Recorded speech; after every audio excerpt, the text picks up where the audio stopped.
என்னதான் ஒரு கேள்வி கேக்குற, சொல்றியா? கேளுங்க சொல்றேன். பிராவ் சொல்லு. பிராவா?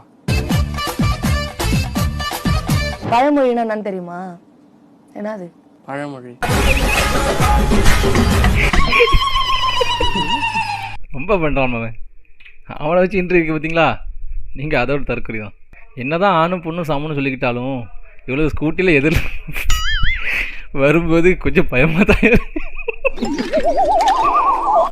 உண்மை உண்மை. புது வருஷத்துல உங்களுக்கு என்ன வேணும், என்ன கொடுப்பீங்க? நீங்க என்ன கேக்குறீங்களோ அதை கொடுக்குறேன். அப்படியா? கன்ஃபார்ம்? ஒன்றும் கிடைக்காது. சந்தோஷம் இருக்கா? ஜலதோஷமா? சந்தோஷம் யா இல்லைங்க. புகழ் இருக்கா? இல்லைங்க. பணம் வருமா? போனாமா? ஐயோ, காசு பணம் ஏதாவது வருமா ஐயா? இல்லைங்க. படம் இருக்கா? படம்